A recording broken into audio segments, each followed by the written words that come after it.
computer. That way I can make a YouTube copy of it. Dr. Barnes, thank you very much for being with us today. Dr. Widener, thank you for giving us of your time. And for those of you that are visiting and watching, we welcome you to Gardner-Webb's phase 1 of the dissertation process, and that is the proposal meeting. So I know Patrice is extremely excited about today. She and I have been talking about it for about, 20 minutes now before, not to mention the many phone calls, many emails we've had since this process begun.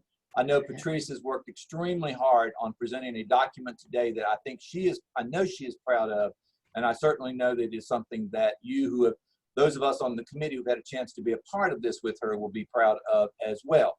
The purpose of the proposal committee, though, is to decide whether or not Patrice is ready to move on to that next step, which is to receive permission for her IRB, and then to conduct the research. So at the end of this presentation, the committee will go into a breakout room, in which we'll try to make that decision about moving forward.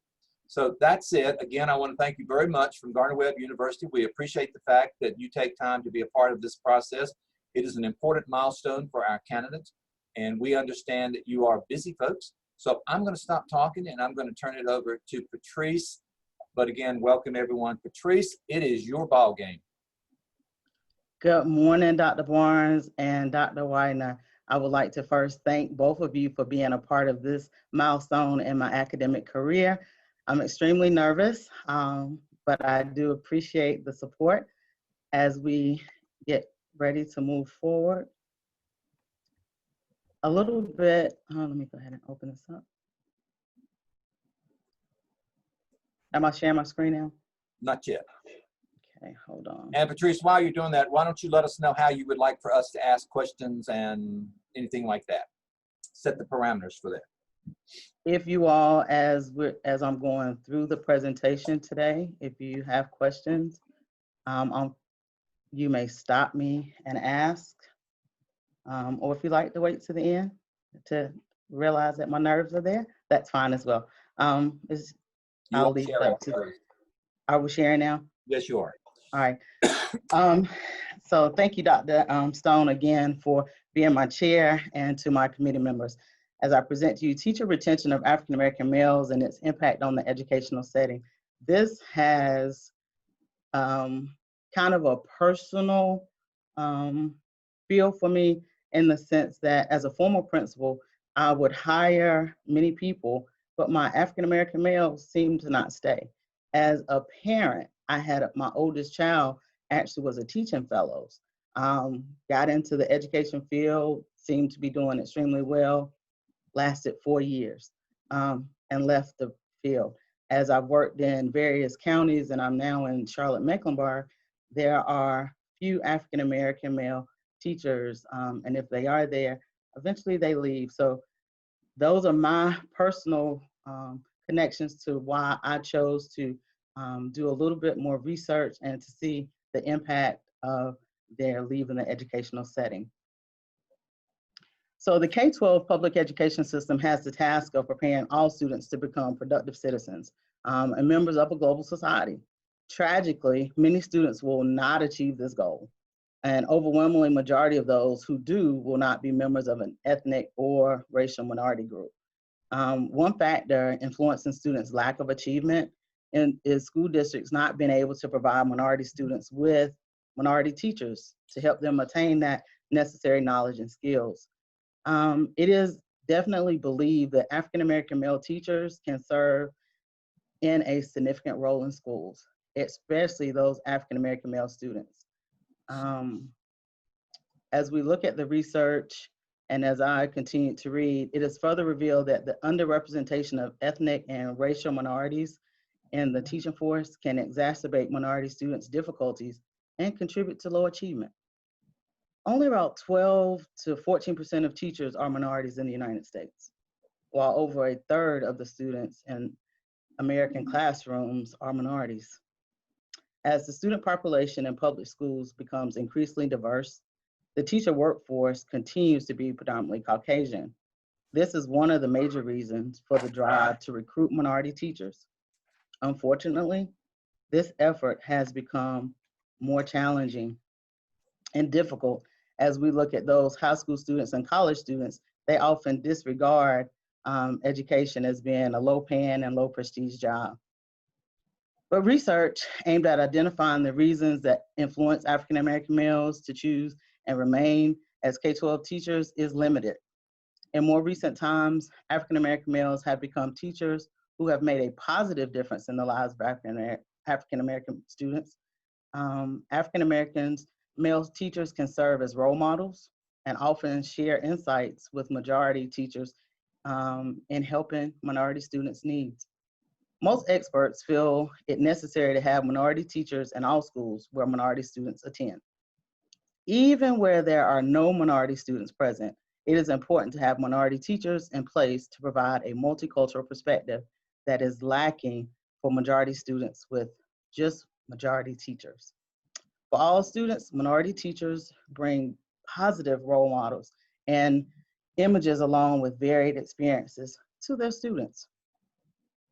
The teaching profession is losing some of the most talented and experienced teachers to retirement, with few college graduating actually to enter into the profession.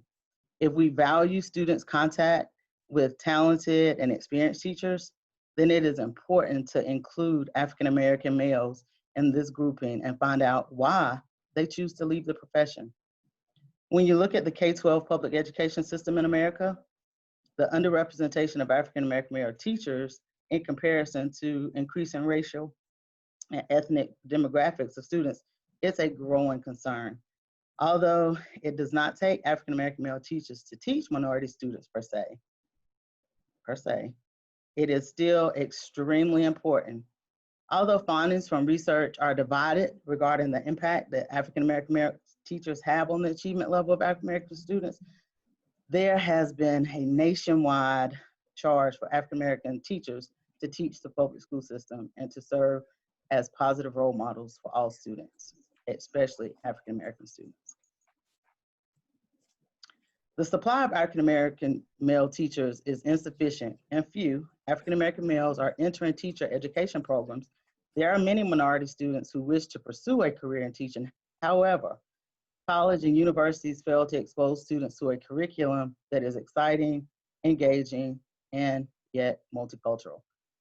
Majority teachers or white teachers cannot do this alone, yet they currently lack the authenticity of relating to minority students in ways that are needed to reach many of them today.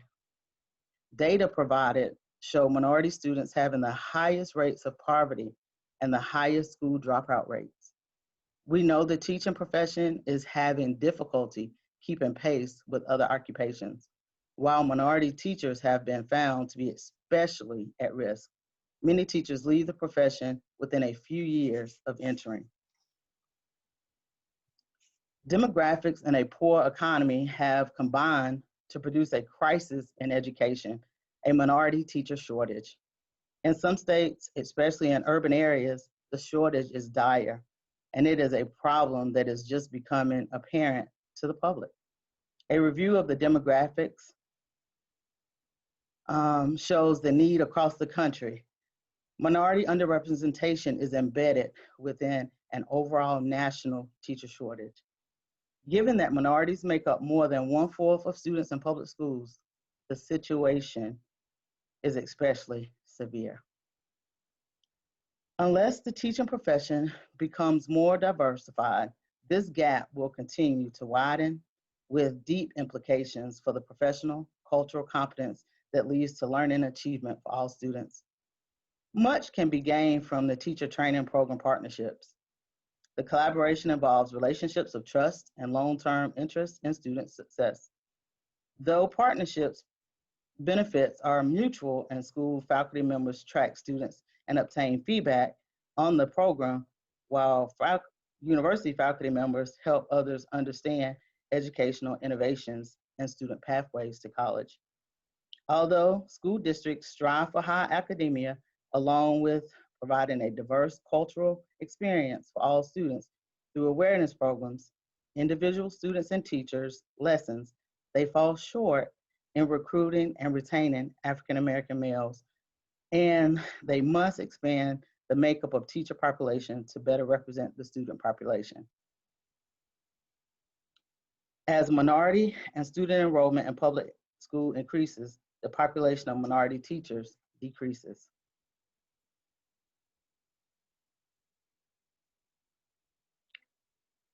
While there are some programs targeted towards increasing the number of minority teachers, more are needed. Successful institutional programs typically reflect genuine concern, commitment, collaboration, and creativity. Broad-based commitment is needed from all segments of society to increase the supply of minority teachers. Teacher education programs are going to have to eliminate some of the barriers and roadblocks that keep African American male teachers out of the profession if they are going to continue to select teacher education as a profession. Although a study revealed that Caucasian teachers could be successful with African American students, in order for more appropriate and meaningful learning to occur with African American students, we are going to have to change dramatically the way we train teachers. Students with high self-efficacy beliefs are often likely to develop interest in professional careers and higher education and have aspirations far greater than those being advanced by the individuals around them. If these students perceive little or limited environmental support and sense barriers to their desired career paths, they may not pursue those careers despite interest or ability. Self-efficacy, according to Howard, is mediated by a person's beliefs, expectations, and his or her capacity to accomplish certain tasks successfully or demonstrate certain behaviors.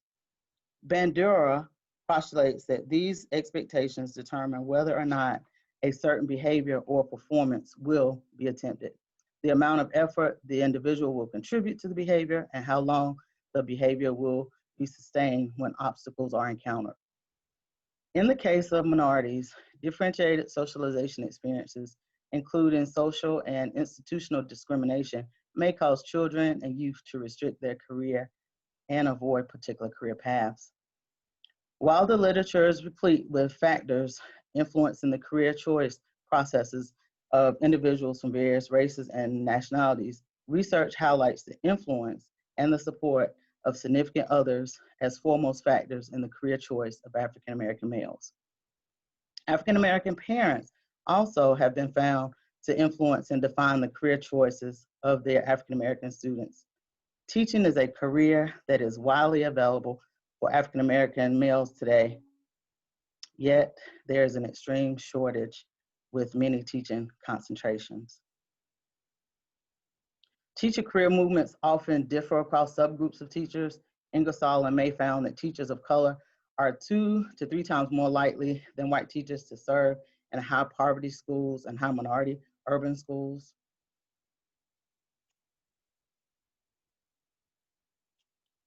So as we, let me go back one slide, sorry.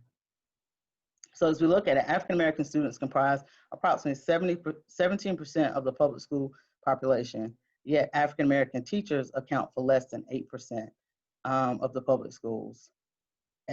So we ask, what do we do about it? What do we know enough about this to determine the influence, the factors of African American males leaving?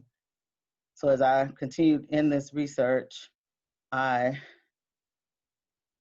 did a little bit of background, and as I looked at the background, I found that I determined that the purpose of the current qualitative phenomenological study was to explore the perceptions and lived experiences of African American male teachers regarding their underrepresentation in the educational profession. The research adds, hopefully, when it's complete, will add to the body of knowledge base and understanding of the motivation of African American males to enter the teaching profession, factors related to shortage of African American teachers, identified the factors which, wait a minute, sorry, my vision is off. The research adds to the body of knowledge base and understanding of motivation of African males to enter the teaching profession. Factors related to shortage of African American teachers identified the factors which could cause African American male students to bolster their academic performance with the assistance of African American male teachers, and thoughts on minority recruiting efforts. The significance of the study is in the findings, provide educational leaders information on how to recruit and retain more African American males is the hope as we go through chapters 4 and 5. So as I took on this topic, there were many roads to go upon, but for the purpose of the current qualitative study, 3 theories help to explain the interactions of African American male teachers and the instructional environment. All right. The social cognitive, constructivist learning, and sociocultural theory. Social cognitive theory was advocated by Albert Bandura and entails learning from others through observations, imitations, and modeling. Jerome Bruner's constructivism theory focuses on individuals making sense of the world on their own, and Les Vygotsky's sociocultural theory suggests the presence of a dynamic interaction between individual and society. These theories help explain the interactions of African American males within the classroom and their respective environments. Each theory helped explain the early stages of life, youth, and can help and ascertain the male dilemma. Albert Bandura introduced and publicized social cognitive theory with the belief that behavior and knowledge are based on the environment, emotion, and cognitive ability. Bandura believed human behavior was a result of environmental factors, emotional capabilities, and cognitive processing. Behavior influences, according to the research, the top of the triangle looked at just the personal and environmental factors. Viewing the social cognitive theory from these perspectives are tremendously influenced by one another. Then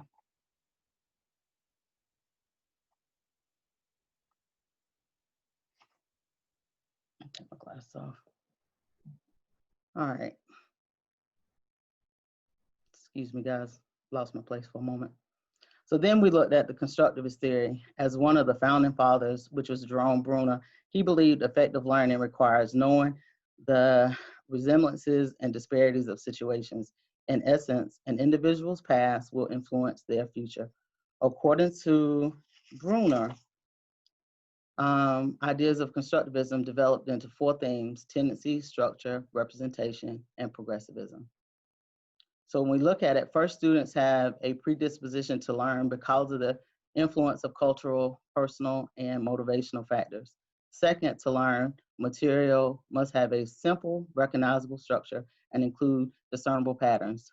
Third, the instructor should use an illustrative approach to facilitate learning. Pictures, symbols, and terminologies are key modes of representation. Bruner's 4th and final theme focuses on sequencing. Depending on what stage of mental processing an individual can handle, people have to dictate information accordingly. So constructivist theory is defined as a process where learners ultimately construct their own knowledge that then resides within them, so that each person's knowledge is as unique as they are. A person takes on the world, their own, and other people are merely resources for inquiry and guidance. The desire and capability to learn plays a huge role in this type of learning. Individuals use their experiences and knowledge to analyze and synthesize situations. And last but not least, when we look at the social cultural theory, Les Vygotsky was the main proponent of the 3-pronged social cultural theory. The first part suggests learning to dependent on having interaction with other people. By interacting and being exposed to various ideas and thoughts, the learner could receive a full grasp of information. The second part focuses on the imitation learning. The third focus is on the zone of proximal development, which is the difference between what a learner can do and without help. So when we look at those theoretical framework, I looked at the historical overview.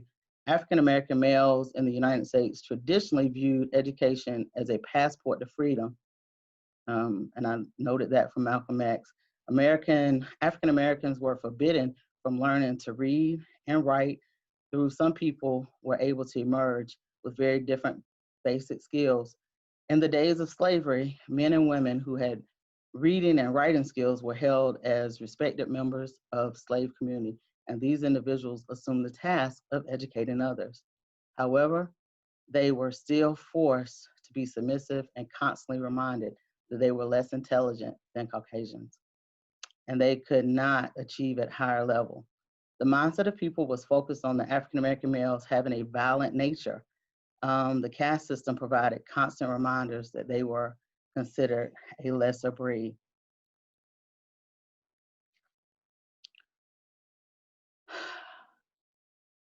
In the 1900s, African Americans were kept at their inferior status because poll taxes prevented them from voting due to a lack of money. Literacy tests hindered the ability to vote because of the inability to read. Residency requirements disqualified them to vote because of the lack of property. During this period, African Americans had limited access to government provided education, while the belief of their incompetence was disseminated to Caucasians through mass media. African Americans who wanted to maintain some form of dignity and pride quickly worked to build and establish schools and professional organizations within their own communities, while the Black schools afforded African Americans the chance to learn basic reading, writing, and mathematics skills. Most did not advance and educated to the level of business or professional interaction. Obtaining employment outside of their communities was nearly impossible, and having a separate educational process hindered development. When we look at Brown versus Board of Education, it received recognition as the single most important court ruling, in the history of education. In Topeka, Kansas in 1951, a group of 13 parents standing in proxy for their 20 children brought forth a lawsuit against the School Board of Education. The basis of the lawsuit was schools separating Black and white children. They were not equal, but the policy on reversing racial segregation was necessary. One of the key turning points in the case occurred when Kenneth Clark, a psychologist, conducted a psychological test with dolls, which resulted with African American students associating good behavior with white dolls and bad behavior with Black dolls. Lawyers in the case argued the separate and unequal school conditions African American students endured produced a sense of inferiority and lowered self-esteem. But on May 17, 1954, the court's ruling was separate educational facilities are inherently unequal. The essence of this decision was segregation solely based on race deprives minority children of equal opportunities, even if various tangible factors appear to be equal. In the early 1900s, there was much debate about the Black community regarding Black education. The two proponents at the forefront of this debate were W.E.B. Du Bois and Booker T. Washington. They sharply disagreed on strategies for Black social and economic progress. Washington preached a philosophy of self-help, racial solidarity, and accommodation, which had Blacks disregard racial inequality and work on becoming a better person in monetary and personal value. Washington founded Tuskegee Institute and urged industrial education with patience and demonstration. Blacks would win white approval. In contrast, though, W.E.B. Du Bois believed Washington's strategy would serve only to perpetuate white oppression and individualism. Action was necessary. Du Bois founded the National Association for the Advancement of Colored People, or the NAACP, because he believed in the academic education and supported advancement in the arts and sciences. According to Du Bois, social change could be accomplished by developing the small group of college-educated Blacks he called Talented 10. Though excellence and hard work, progress would be made, the philosophies of Washington and Du Bois separated people into radical and conservative wings. These great findings were very influential, and they initiated conflict in the Black community. School integration was not an easy progress during the 1950s and 60s. Very few welcomed the idea of African American students learning alongside Caucasians, while a number of schools districts in the southern border states desegregated peacefully. Elsewhere, white resistance to school desegregation resulted in open defiance, and violent confrontations. In the Black community, integration was not seamless. Similar to Little Rock, students who longed to have the opportunities Caucasians were afforded faced angry mobs and oppressive parents. Sir? Okay. So as we're looking at the background, even though desegregation and separate but equal began to be exercised, other approaches were put into place to segregate and differentiate between Blacks and whites. Once integrated, a great deal of students suffered unjust treatment. They were labeled as special education, faced unfair discipline practices, received less qualified teachers, and had a worse educational experience. Typically, placement in the special ed classes was prompted by the classroom teacher. This allowed the teachers to tailor the class to their desires and remove the problem students. The effect of classifying students as special education under false pretense was ill preparation for assimilation into society and deprivation of fair academic and social curriculum. The long-lasting repercussions did not end there. Patrice, Yes. excuse me. In the interest of time, can we go ahead and move on to your next slide? And because I know we spent a lot of time on this particular slide, so if Sure, you I'm don't sorry. mind. Sure. So when we looked at the historical perspective and bringing it to what we're looking at within this study here, Lassen and Billings' theory of cultural appropriate pedagogy states that culture-related teachings empower students actually to understand. So the purpose of this study is to identify and explain the responses of African American male teachers that choose to leave the education profession. There is, as we look through it, there's limited existing literature and studies that focus specifically on African American male teachers and retention.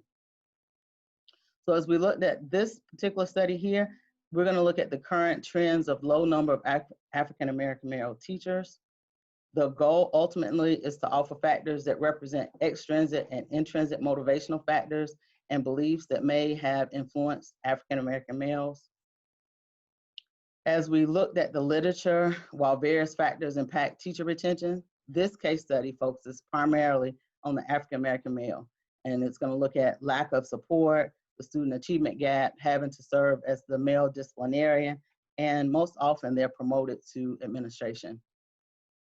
Also, as I looked into the literature review, there is limited research and specifically focuses on African American teachers and retention.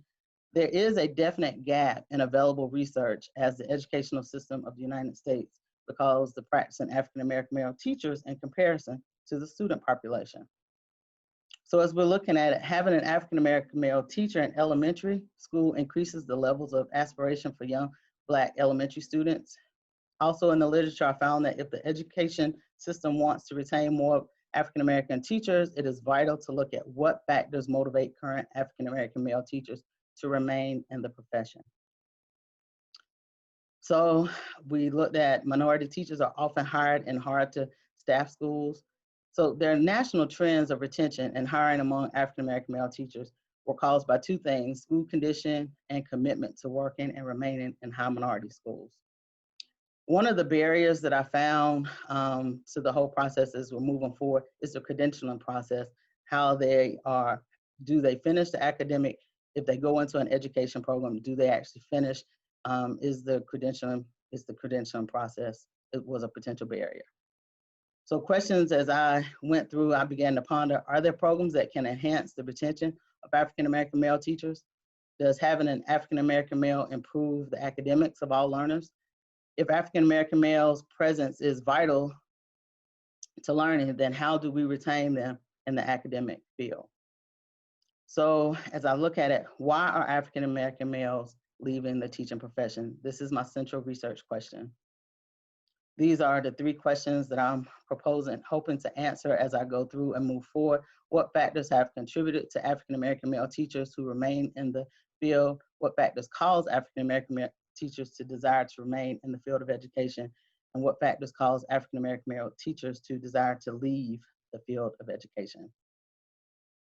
My methodology, this is a phenomenological study to explore and understand the current trends of low representation of African-American male teachers in the K-12 setting and African-American males that choose and elect the education, to leave the education as a profession.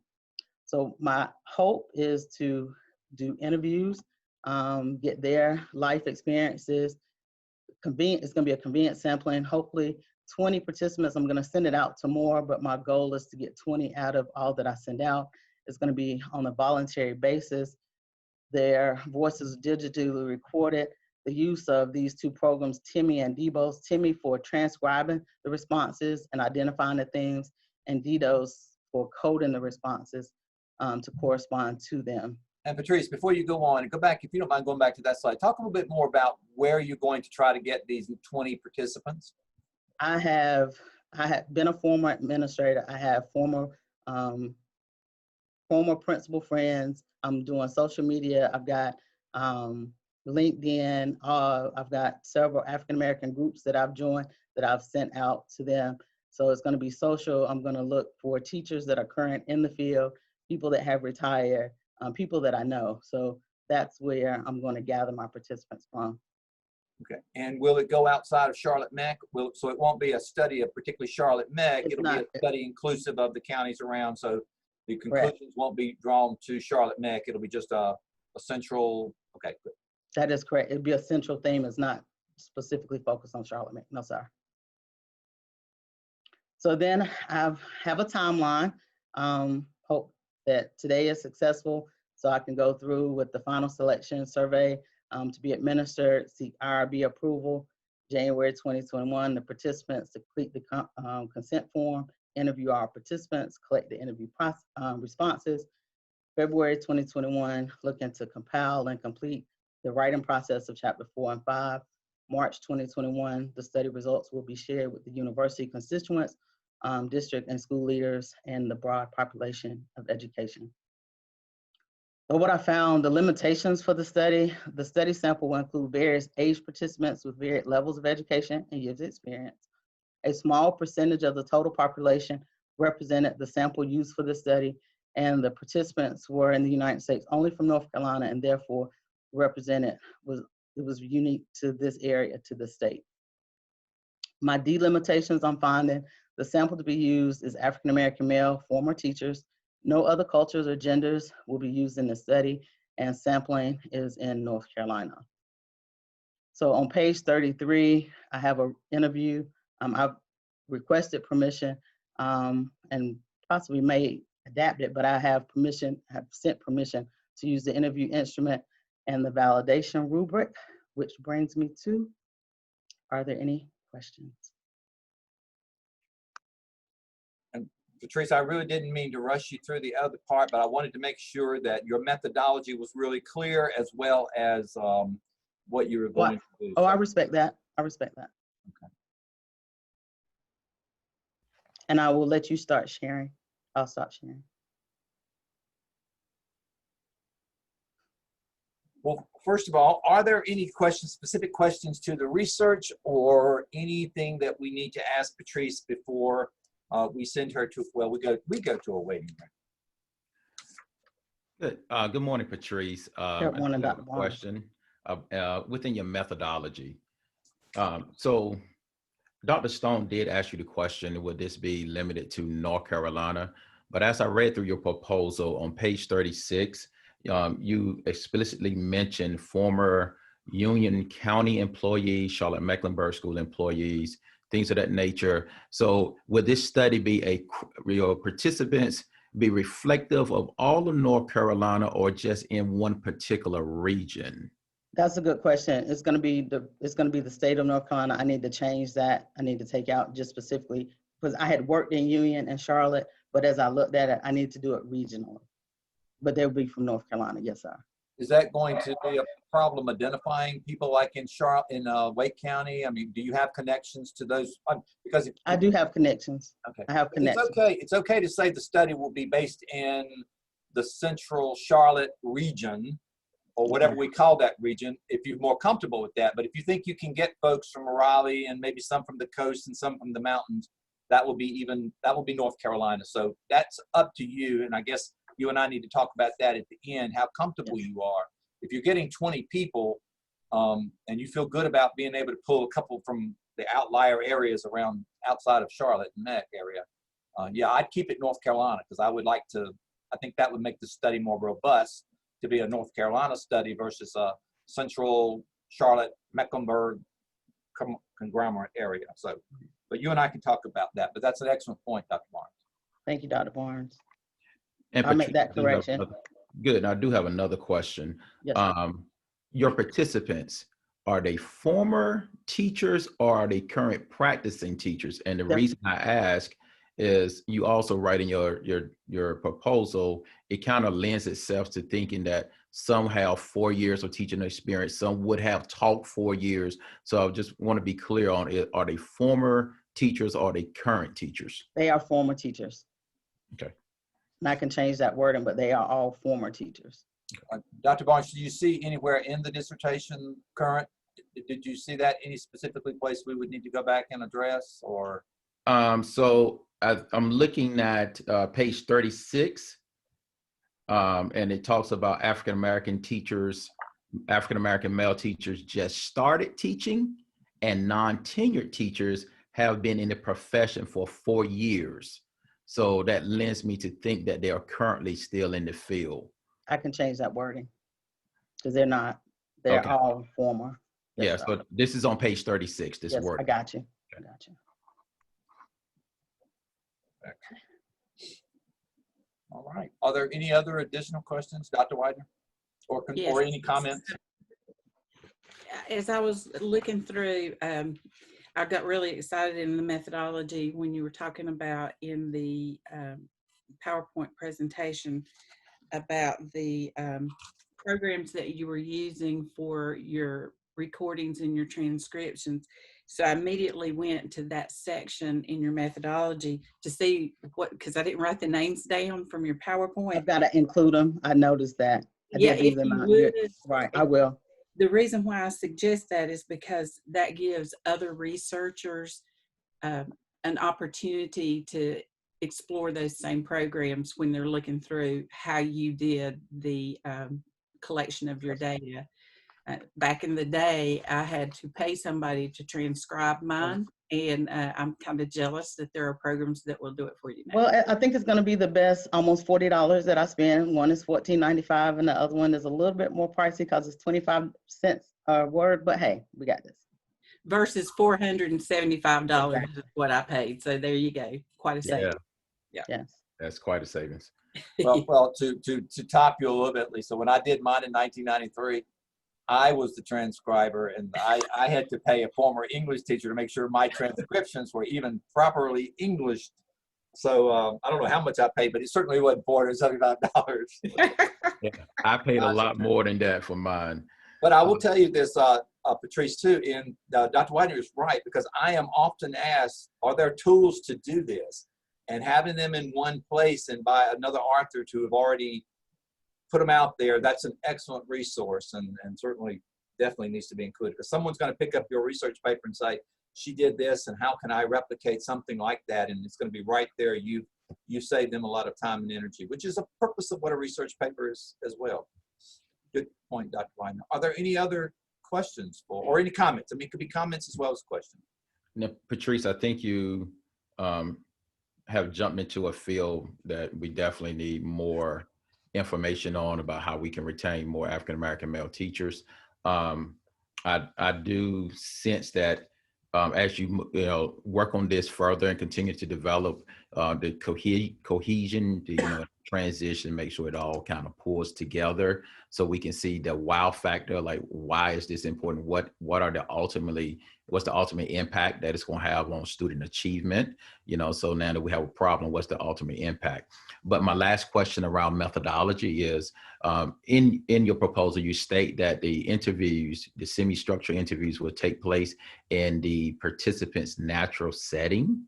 So are you planning, during this particular time, this pandemic, are you planning to travel across all areas of North Carolina to sit down to conduct these interviews? Wonderfully, thanks to COVID. We'll be Zooming, Okay. pleasantly Zooming Okay. or Skyping, however they feel comfortable. But yes, I will be able to live with them on the computer. Which And I I need think to what you change that. meant, I need to write that in. when you and I talked about that earlier, Patrice, what you meant by that statement was that it was accommodating for Zoom because you were going to be able to catch them in their living room or catch them in their office or something that they versus the travel. But an interesting point, you may want to put in there via Zoom so people will know that you aren't traveling. Got it. across I multiple will. That would be Thanks for expensive COVID. traveling. Yes. Well, and you might want to put, like, you give a little bit more detail as to why. I worked with someone on a dissertation and she had to change her approach in how she was gathering her data because of COVID. And she just kind of spelled it out so that you could see what her plan was originally and how she had to modify it to move forward in the conditions. COVID. I can do that. All right. All right. Are there any more comments, questions, or anything for Patrice before the three of us go to a breakout room if I can figure out how to do it? Good luck, Dr. Stone.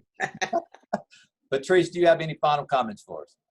I would like to thank Dr. Weiner and Dr. Barnes and you, Dr. Stone, for being a part, and to thank you for looking over my nerves, but thank you for helping me become a part of the academic world to be this next level scholar. So thank you.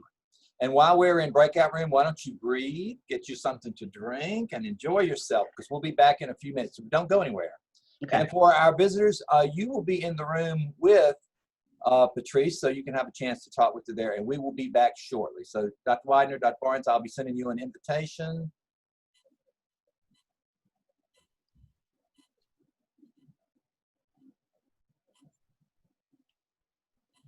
Okay.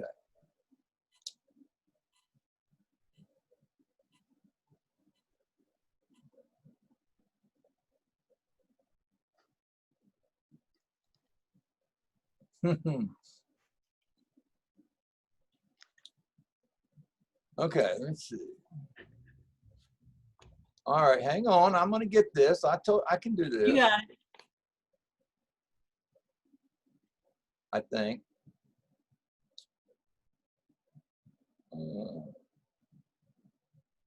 Dr. Barnes, I'm trying to move you. Yeah, unclick me.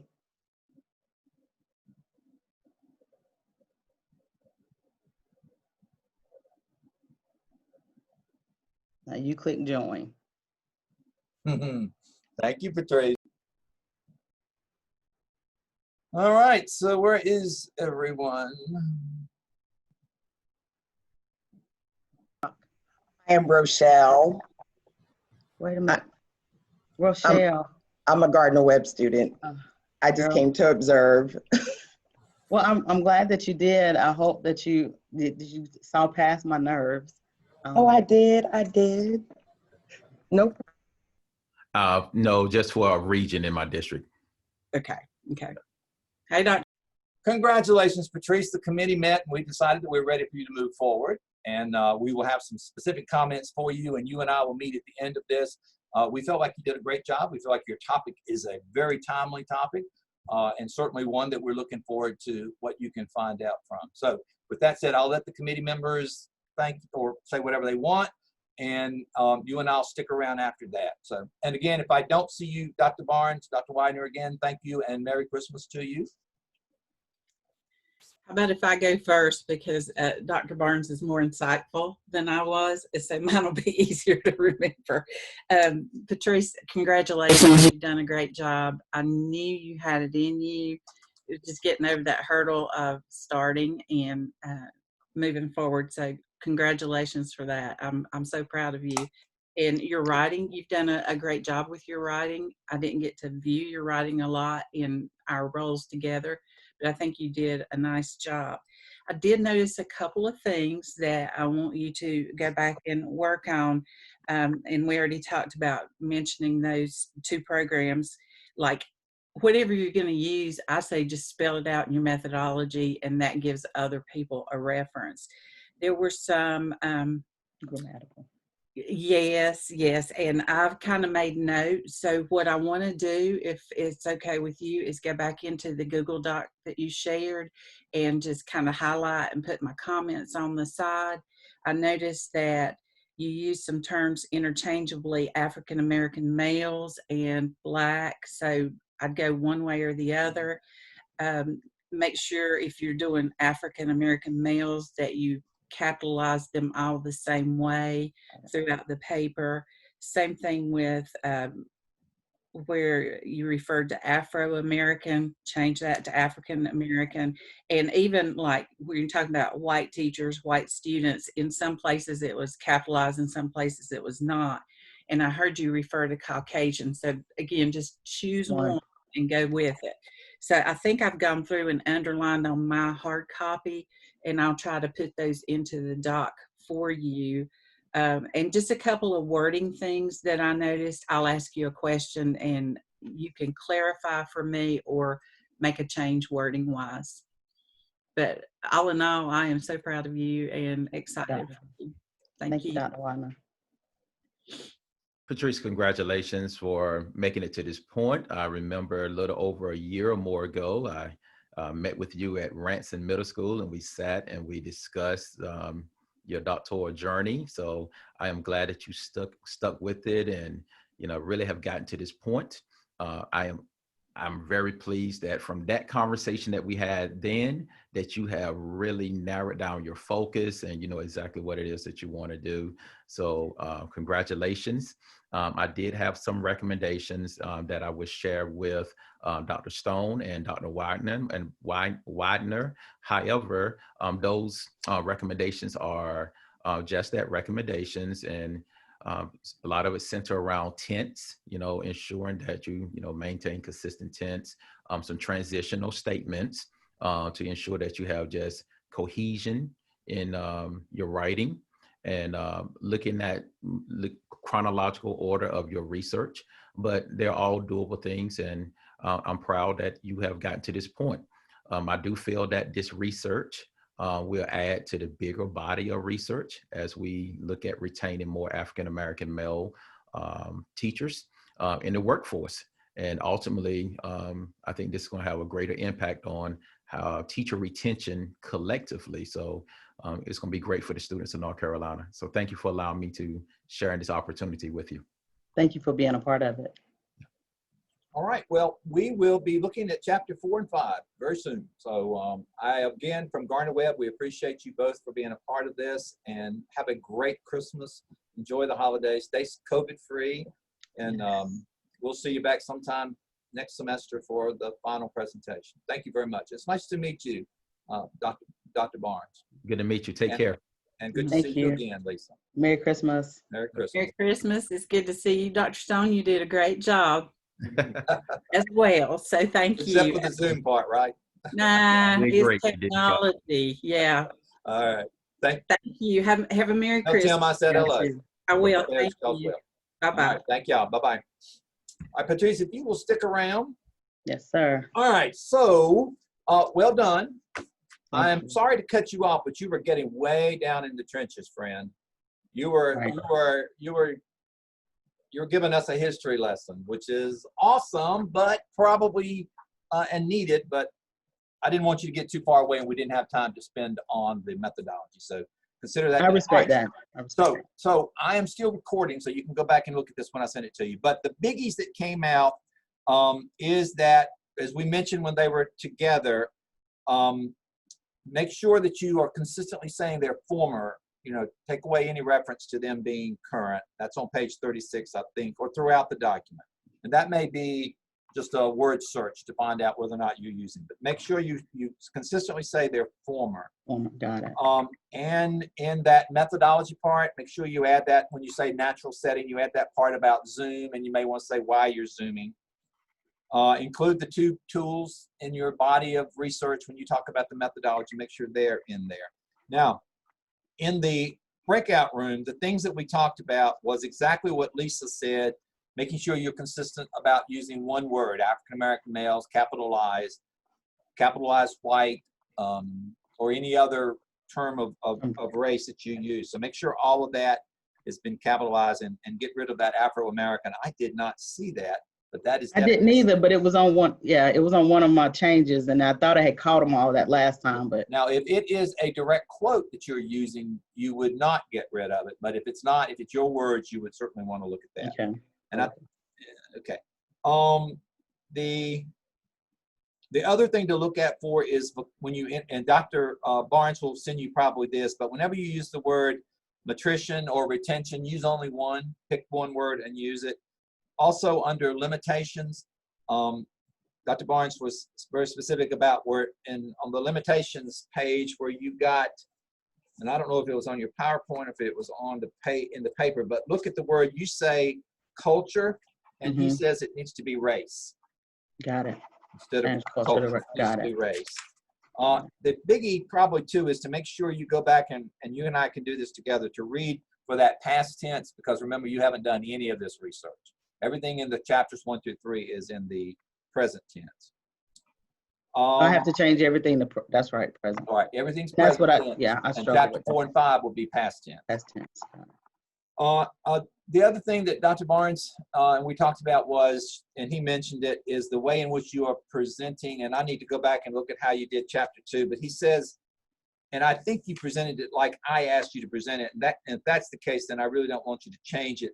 He was more interested in your research being chronological. This is the oldest to the newest, but I think you did your research the way I suggested, which is the 3 broad topics. So that's why you have it out of order. So in that particular point, unless you want to change it, I would not recommend that, because you're doing it as I recommend that you do it. Correct. That is all right. correct. So minor stuff. And Yes. they are going to send you, Dr. Widener is going to send you the Google Doc with her small changes. I think Dr. Barnes is going to send it to you as well. So I would recommend that you incorporate everything. And then as soon as you do that, you send it back to me so I can see That I've made the changes. So that way I can tell the committee we've made the changes, because they told me that they don't need to see it again. They said move forward, that everything's fine, which is part B, which is exactly what we said we're going to get. Yes. They were very comfortable with it. So this point, what you need to do is, as soon as you get Barnes and Widener's stuff, go ahead and make those changes to the paper. I would go back and look for all past tense. That's a biggie. Make sure you've gotten rid of all your past tense.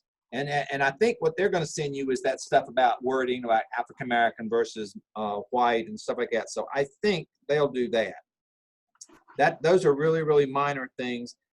I am going to relook at your chapter 2, but I really don't want you to change it, because I think you did it the way that I suggested you doing it, which worked for me.